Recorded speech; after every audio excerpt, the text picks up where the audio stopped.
All right. So this word is bandied around a lot, charisma. And today we want to see how it is that it can impact us as communicators. We're going to explore different aspects of it. And one of the first questions I'd want to ask is, who are some of the people that you think are charismatic speakers? And I'm going to ask you to type in the chat anybody. It doesn't have to be somebody that's international or famous. It could be if you want. It doesn't have to be anybody that's currently alive. It can be somebody from in the past.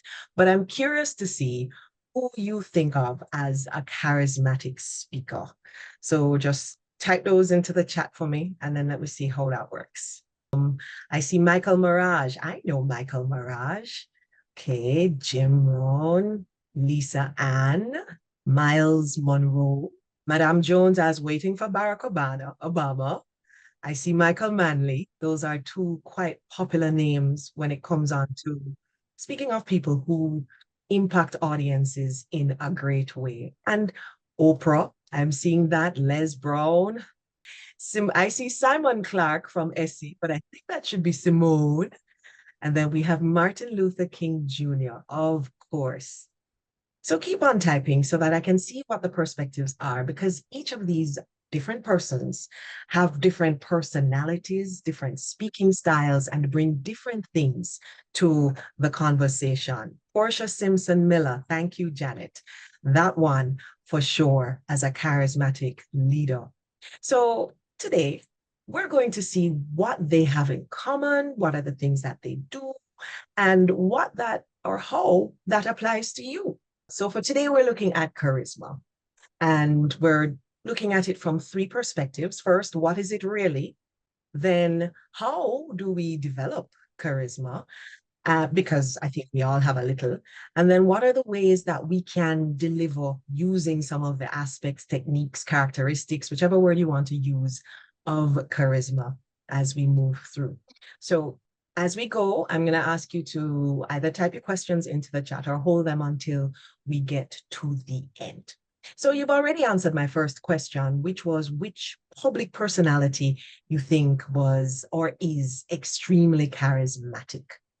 And there's a wide array of names that have been typed into the chat. I see Paul Campbell added, Terry Carell Reed. I am in agreement with you there. And you can keep adding names as you think of them.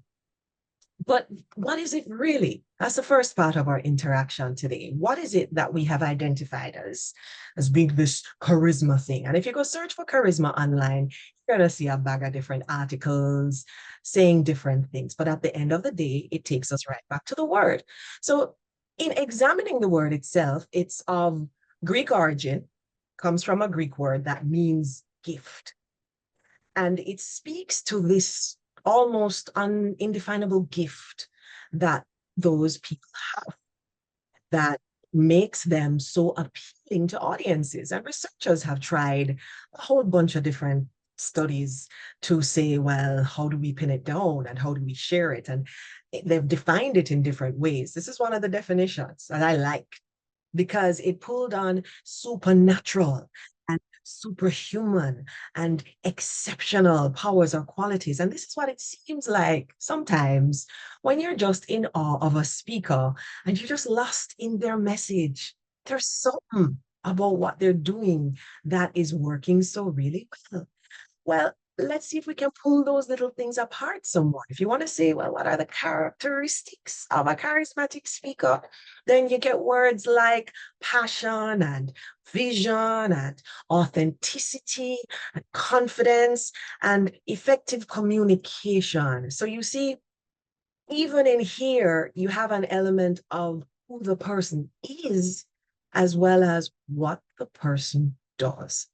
And it's important to identify this because even as we go through and we explore charisma, we have to realize that who you are as a person really impacts how charismatic you are to others. So it's both sides. Research studies have looked at delivery versus content. So you could be the smartest person and have the greatest content, but your delivery that combines both of these elements of self and style really are what come up to add up to the impact that you want when we're talking about charisma. So then, now that we look at what it is, we've agreed we don't really know so much. Let's talk about how do we get better at it? Because even though it's hard to define, we see it and we know it and we feel it. And for many of us, we would like to develop our own. And develop some more is the term I have there, because I think all of us, to some extent, have some charisma. If you think about it just a little bit, you are probably able to identify times when you have been able to charm someone, when you've been able to get someone to do something that perhaps they weren't gonna do in the first place, or get them to believe something that wasn't where their mind was. It wasn't something that they had particularly thought of as their perspective. Or maybe it just is that you got them to join you in doing something else. And that is charisma. And I'm curious as to how you feel about your current level of charisma. Can you type into the chat for me, please, an emoji that shows how you think you are right about now with your charisma? Let me see what you got. Let me give you a minute. Whoa, look at that. All right, if you typed it in before, type it in one more time for me, please, so that everybody can see how you feel about your charisma. Okay, thinking about it. All right. All right. So let's jump back into the real meat of the matter. So we want to know how to develop our charisma some more. And you've already shared with me what your current level of charisma is. So let's now figure out what we need to do to increase that level of charisma. And one of those first things is build confidence. Then there are some other things that we're going to go through one by one. Enhance your passion, share it with your audience. You want to make sure that you are coming across as authentic, and you want to practice effective communication skills as you're going through all of these things. So, if we go back to that very first one, building confidence, what does that involve? Well, that's a whole webinar in and of itself. But let's summarize that it is about your self-esteem in large part, your belief in your ability to do whatever that thing is that you have to do. It is about your thinking good things about yourselves and the possibility of your performance. And that is something that can get better over time. It also involves your choosing to be positive, controlling those thoughts that may fly through your mind. And as humans, we unfortunately are pervasively negative.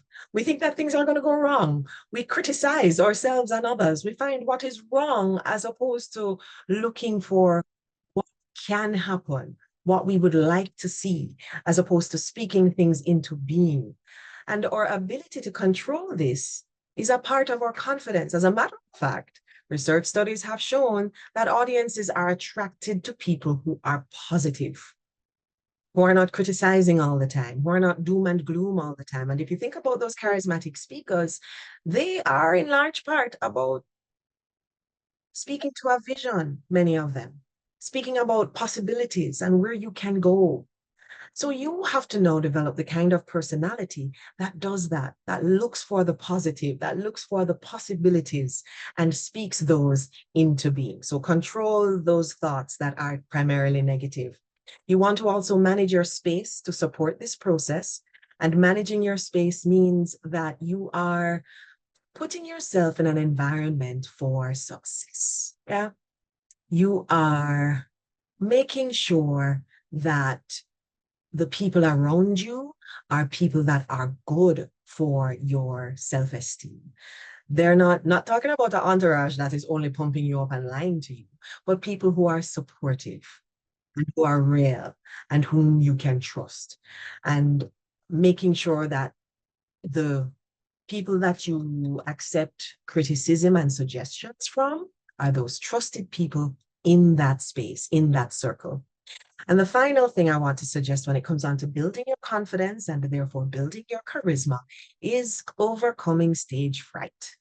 And this actually is a part of the process. When you start working on your self-esteem, when you start thinking positive about what can happen instead of visualizing all the things that can go wrong, that's how you are more confident on stage and in performances. And that is how, over time, your stage fright will go away because you're redirecting your thoughts to what is to be done instead of on all the things that could and quite likely are not going to happen. So, practicing those mental approaches are what will help you to overcome stage fright. I mean, there are some other things as well. And clearly, if you've had trauma and other things like that, you may need professional assistance. But generally, these are some good ways to build your confidence, and that will move into your charisma. You want to enhance your passion. And what do I mean by that? Well, it just means showing how you feel positively about something. And showing it is an easy way, or an easy way of showing it is to speak louder.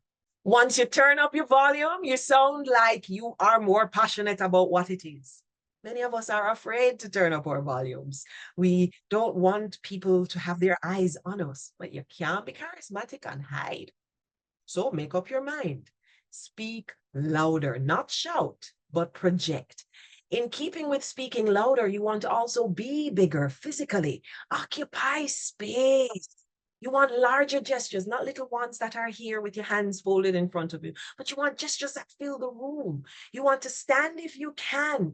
You want to move, occupy space in ways that don't distract from your content, but you want to be bigger in that space. That also communicates passion. Showing more expression is a big part. If you look on my face when I'm talking, it moves through several expressions. And it's about parts maybe where I'm thinking of something and you'll see my brow knit. It's when I like something and you'll see me smile. And even in the sound of my voice. I love speaking about communication and exploring things. And I make it come through in the expression of my voice. And when you share those positive things, then that communicates passion. So, still looking at how to build that charisma, and we're moving on from enhancing passion to making sure that we are authentic as we move through that process. You have to cultivate authenticity. And if you think about those people that you put in the chat earlier, one of the things is that when you listen to them, you believe them. You believe that they believe what they say. You believe that what they say is, in fact, what is. And you too have to be truthful. Speak your truth. You know, they say that everybody has a different truth, but you speak your truth and show that this is what you think the situation is or the fact is. You want to also be present. What does that mean? It means don't be in your head thinking about, Lord, what could have did happen, or the mistake you just made, or oh my God, I'm dying for this to be over. But be present, be there in the room, in the space, seeing the people, feeling their energy, answering the questions that you see on their faces that they probably haven't said yet. Be present, not distracted in your mind anywhere else. That is a part of being authentic, because you're not here 1 minute and thinking something else the next. In addition to being present, we're going to share the inner you. And this connects with what we had before. It's about showing emotions that are appropriate. It's not enough just to be pleasant if you can't read that a part of being pleasant is how I feel about right now, this interaction with you or the content that I'm talking about. And I say some of the inner you because Jamaicans say not everything good for eat, good for talk. There are some situations where sharing what you think and how you feel may not help the objective of the interaction. If you have an objective, which is to smooth out a situation, then sharing a particular opinion or perspective may throw gasoline on the fire, as opposed to calming things down. So share some of how you feel. Find a perspective, a thought, an emotion that is appropriate to the objective that you have, and let your audience see it and feel it as you speak. And those are some of the ways that you can get people to believe that you are, show them that you are authentic. And the final of these areas is to practice effective communication. And again, this is a whole webinar by itself. So I'm not going to go into a whole heap of detail with this because you know that there are several things to do to be an effective communicator. There are some that are at the heart, and I'm going to share those with you. The first is that you want to make sure that what you're doing is centered around your audience members. So yes, you have a topic you want to talk about, but you have to pick the perspective that they have, the things that they are curious about, the parts of your content that would appeal to them, help them, show them this in one way, shape, or form. And you have to make the presentation about them, not about you so much. So being audience focused is very important to be effective. Also important to being effective is to be structured. Now, this webinar is very structured in terms of how the information is presented. Purposely so, because learning happens when the brain can logically follow and it will remember things better when it's structured. But even if it's an informal interaction, just your ability to organize your thoughts better and to be structured in that interaction will help you to be better in terms of a more effective communicator. And then being interactive.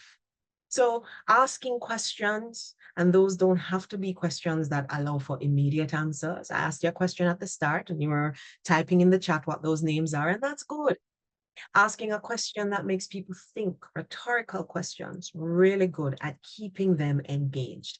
And we're going to go through some more techniques for interaction that charismatic people use a little bit later on so that you can make a note of them and use them in your own interactions as you develop your own charisma.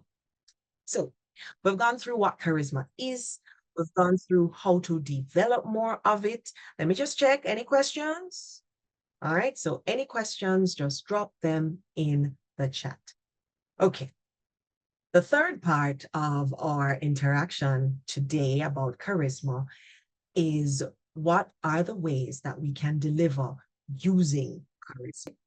What are some of the things that you've seen charismatic people do? Some of the techniques they've used? All right. They tell jokes. Okay. Eye contact, smile, move around while presenting, how they approach the speaking area, come down into the audience and give you a high five. That's right. You see how they're interacting and engaging you, bringing you into the interaction. Speaking dialect, oh, yes. And that, of course, depends on the situation, I'm sure, Shandy. The situation, the formality of the interaction, the type of audience that you're with. They involve their audience, share their personal expertise. They know how to wow.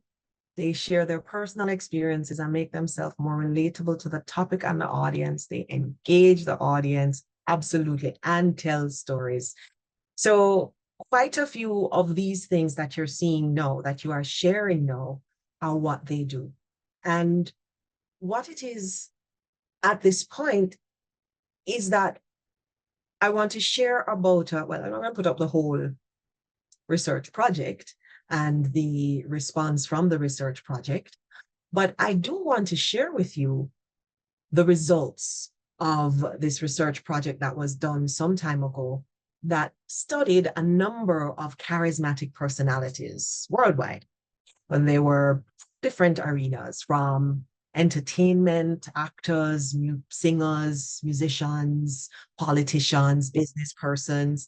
And what they did was to codify, quantify, list things that these charismatic people have in common. And we've pulled those things out and put them here because even as you are building your own charisma at this point in time, even as you're working on your own self-confidence or those areas that will help you to be more charismatic when you're speaking in public, there's nothing to stop you from using from now some of the techniques and integrating them into your own speaking.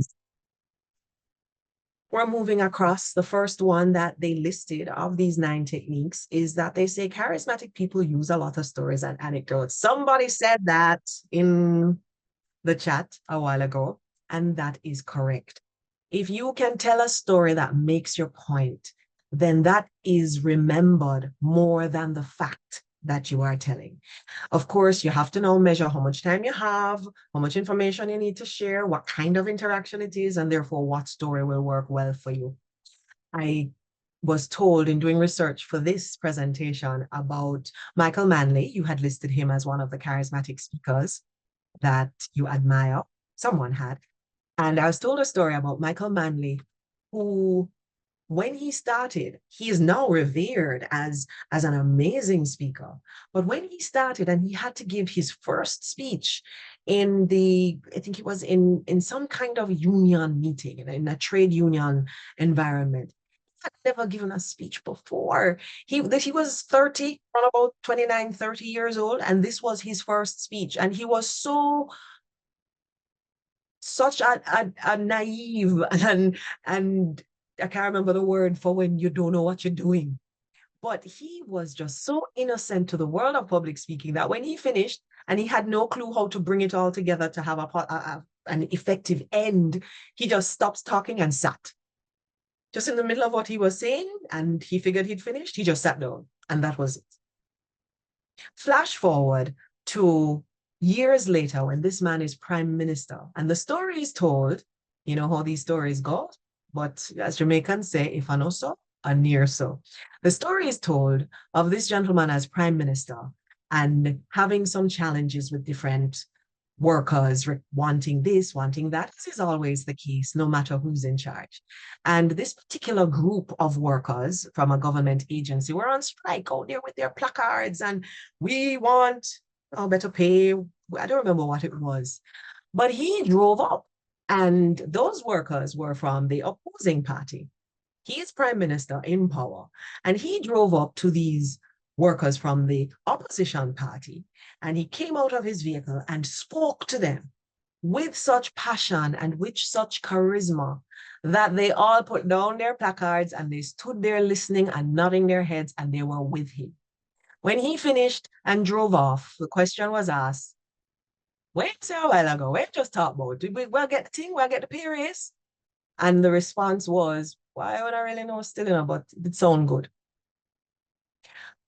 Clearly the words aren't exactly the same, but the sentiment was that this man, this charismatic speaker, was able to turn persons with a personal interest from an opposing party over to his side. And I think that makes a big point about charisma. Now, I can guarantee you that after this presentation, you may not remember some of the things that I put inside here, but you're going to remember the gist of those two stories, because stories and anecdotes work. They connect both sides of your brain, the left side, which is about logic and listening and figures and numbers, and the right side, which is about creativity. And when both sides of the brain are engaged, then you have 22% more recall and emotion becomes involved and therefore memory. So I'm spending quite a bit of time on this one, and I'm hoping I'm convincing you to try it. It works. We're then going to move to metaphors. And if you remember what a metaphor is, then I'm impressed. Most people can't remember metaphor. They go, okay, simile, analogy. We remember those terms from school quite easily, but when it comes to saying exactly what a metaphor was, well, the metaphor is when you take the quality of one thing and you ascribe it to another thing that can't really in real life do the thing that you are saying it is doing. And if we take that song by Katy Perry as an example, she says, baby, you're a firework. No, you cannot be a firework, right? See, you are a person. There is no way you can be a firework. But when I say is a firework, then everybody gets it.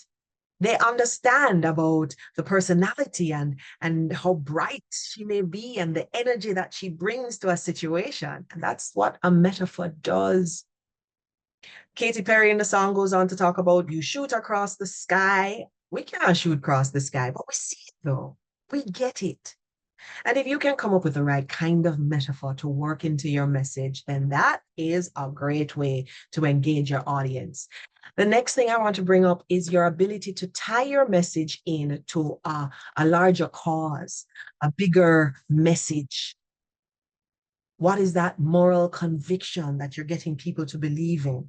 So you don't want the students, if you are a teacher, to just clean up the classroom but you tie it into them being the best class in the school, being an example for everybody else.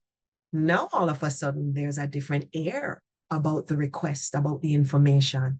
And when you can tie your message into something that makes it more meaningful, then for sure you will have that kind of impact, moral conviction, and significance. One of the first three things that charismatic people, those studied, have in common.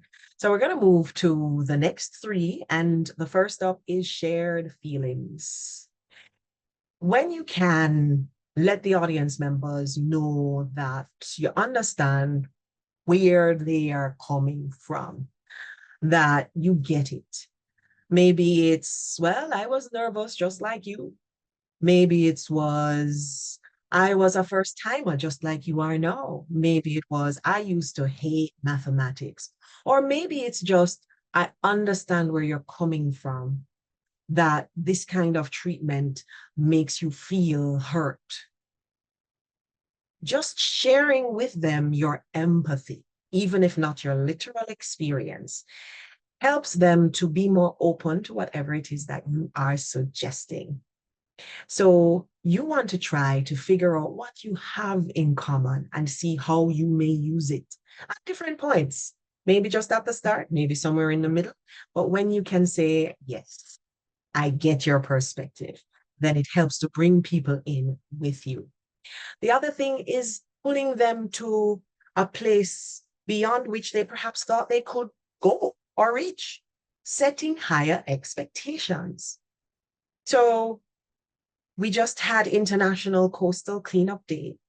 And wherever you are, perhaps it is that you were able to be a part of cleaning up the garbage, the plastics on the coastline. And a part of the message was that we don't want to be doing this each year. How can we make this stop? You, me, we can separate our plastics. We can stop throwing things into the gully. Why? Because Jamaica, once upon a time, was beautiful.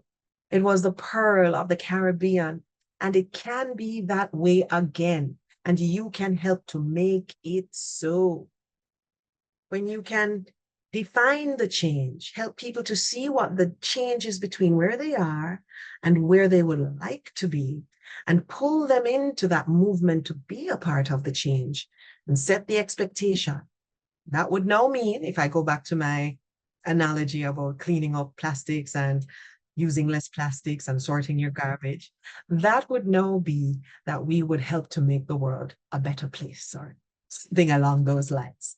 So when you can do that, if you think about our charismatic speakers, you mentioned Martin Luther King, you mentioned Essie, you mentioned Simon Clark, and I stand corrected. Yes, Simon Clark, the gentleman, is also a charismatic speaker. When you look at how they are, in many cases, they are also setting high expectations for their audience members, for their followers. The sixth of the nine is contrasts and using contrasts. So when you say that let's go back to that analogy of cleaning up the beaches. When you say that the 20 bags of garbage that we collected are merely a drop in this entire Caribbean Ocean, you get it. You look at how much water there is in the Caribbean Sea. You think of what one drop is compared to the volume of water that makes up the Caribbean Sea.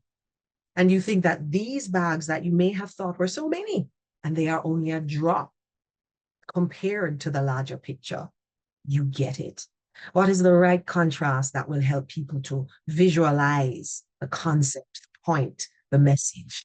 Using contrasts works for those charismatic speakers, can work for you too. Then we want to look at using lists, and I love lists. I'm using lists right here.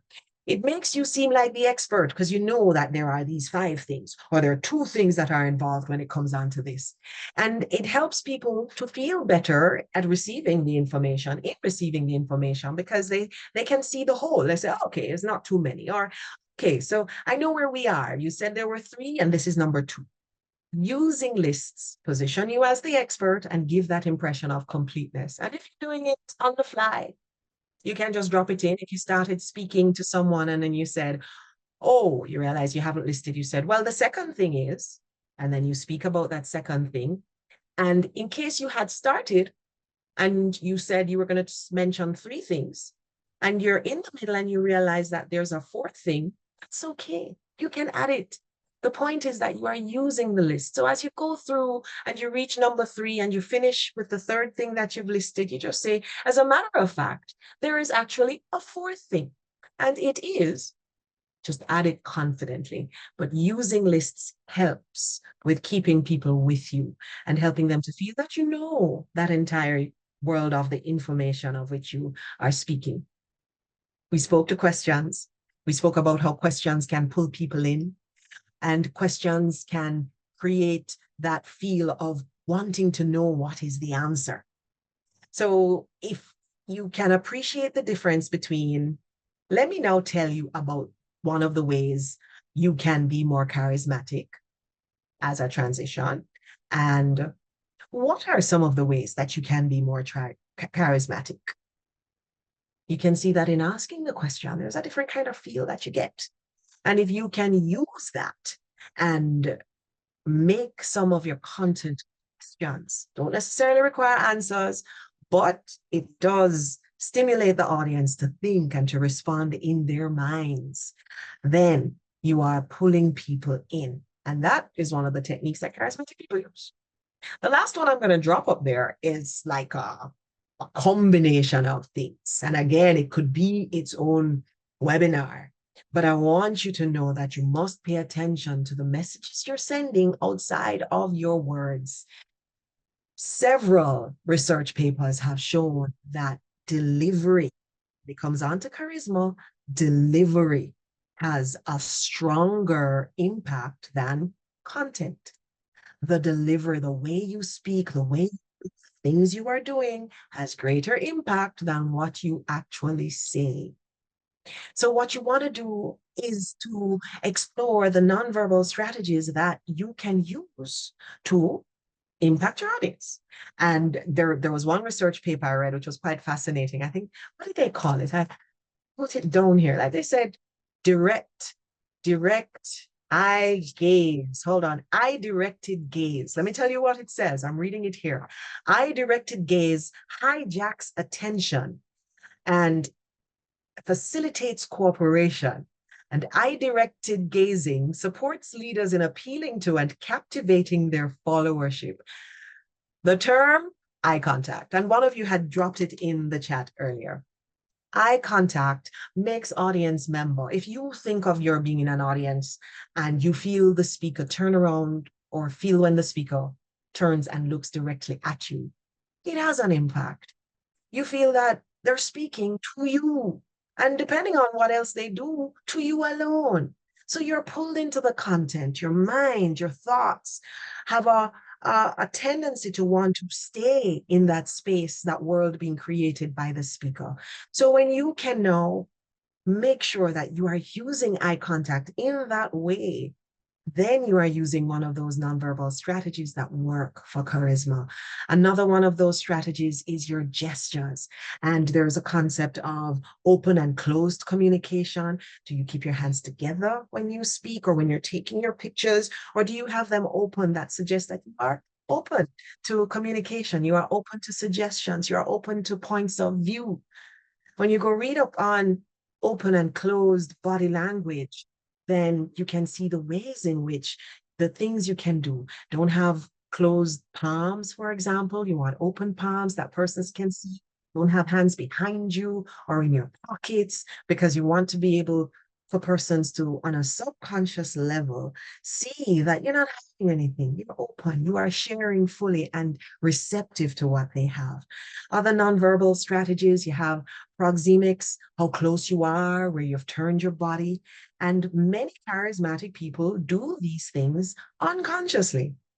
Sometimes you're with someone and there may be a touch-up. And at particular points, just that a gentle, nothing inappropriate, clearly, but just a resting of a hand on a shoulder, on an elbow, and maybe that works to make you feel like they're talking to you and you alone. And the message is for you. And that's a part of the charisma. So, looking at your body language and how you can make it work better for public speaking can help you now to be employing the strategy in the way that charismatic speakers do. So, we've run through pretty quickly and we've gone through all three areas. And in this short space of time, you now know kind of what charisma is. There are the different perspectives, but I think we've coalesced around a general perspective. You now know how do we can develop it some more. Of course, that should be how do we develop it some more. And you now know the ways that you can use charisma during your delivery because we can take some of those techniques from charismatic speakers and utilize them in our public speaking interaction. So think about this now. We went through several things. You know, I'm going to pull back up that thingy that we had there and see if I can get you in the chat to type in, share with me one thing that you are now going to do to be more charismatic, to be a more charismatic speaker. Go ahead, drop in the chat there. And I will see if I can get to share all of those thoughts as we move through. Move around more, yes. Be big. Have that energy, share it. Interact more with the participants. Please, please, please. It's the worst thing just to sit and listen. Work on your nonverbals, yes. And there are a trillion books and websites that can help you with that. Open your hands, use more metaphors. Yay, you're remembering some of the things. Good. Eye contact. Yes. What was it the researchers called it? Eye-directed gaze. Gesticulate, be more personable and relatable. Yes, through sharing the real you as we work to be more authentic. Make a list. Yes. Structure your ideas. I like that. Use stories that are relevant. Yes, because they help with remembering the point even more than others. I love that. Now, I'm hoping that you will be able to remember beyond our interaction today, the things that we've gone through. And to help to facilitate that, we will be sending you a summary sheet of the presentation so that you can use it as you are recapping and practicing and working on being more charismatic. And that is it for our Communicating with Charisma webinar for today. Thank you so much for being a part of it. I've left enough time so that we can answer any questions that you may have or comments. And let me just see if I'm seeing any questions. That means we're all clear. We try to keep it simple. But if you have a personal situation that you'd like advice on as well, you can drop it in there. And we are always open to discuss how, on a formal level, we can assist you with your communication skills.